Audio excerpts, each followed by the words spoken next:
వారికి ఆపద వస్తే వారిని కాపాడుకునేందుకు ఎంత దూరమైనా వెళ్తామని కేరళ సమాజం మరోసారి నిరూపించింది. 1-2 కాదు, ఏకంగా 34 కోట్లు సేకరించి చావుకు దగ్గరైన ఓ మలయాళీని కాపాడింది. ఇంతకీ ఎవరతను? అతడికొచ్చిన కష్టం ఏంటి?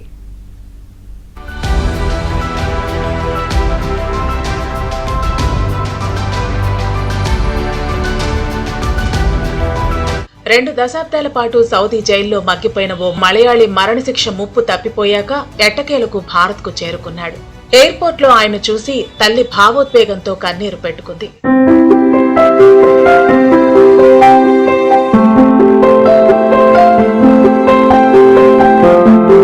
కోజికోడ్కు చెందిన అబ్దుల్ రహీం తన కుటుంబానికి అండగా ఉండేందుకు 2006 నవంబర్లో డ్రైవర్ వీసాతో సౌదీకి వెళ్లాడు.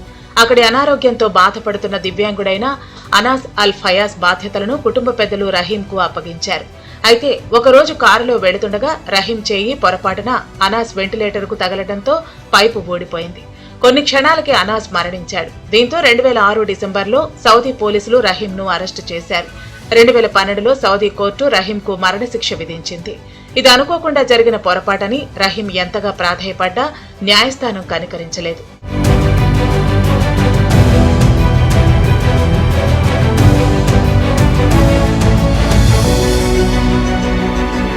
రహీంను కాపాడేందుకు ప్రపంచవ్యాప్తంగా మలయాళీ ఎన్ఆర్ఐలు ఏకమయ్యారు. ఆయనకు మరణశిక్ష తప్పించేందుకు విస్తృతంగా ప్రయత్నించారు. సేవ్ అబ్దుల్ రహీం అనే మొబైల్ యాప్ ద్వారా ప్రపంచవ్యాప్తంగా ఉన్న మలయాళీలు, వివిధ సంఘాలు, వ్యాపారవేత్తలు కలిసి కొన్ని రోజుల్లోనే 34 కోట్లను సేకరించారు. వారి ప్రయత్నాలు ఫలించి అనాస్ కుటుంబం బ్లడ్ మనీ తీసుకుని రహీంను క్షమించేందుకు అంగీకరించింది. ఈ క్రమంలో ప్రపంచవ్యాప్తంగా ఉన్న మలయాళీలు Abdul Rahim legal assistance committee ద్వారా 34 కోట్ల నగదును విరాళాల ద్వారా సేకరించి అనాస్ కుటుంబానికి ఇవ్వడంతో రహీంకు మరణశిక్ష ముప్పు తప్పిపోయింది. ఆయన 20 ఏళ్ల జైలు శిక్ష తర్వాత క్షేమంగా తిరిగి కేరళకు చేరుకున్నాడు.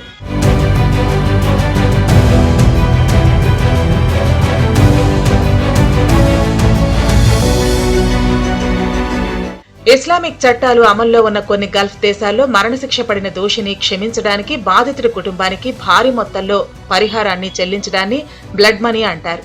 కేరళకు చెందిన నర్సు నిమిష ప్రియ ఎమెన్లో ఓ వ్యక్తిని హత్య చేసిన కేసులో మరణశిక్షను ఎదుర్కొంటోంది.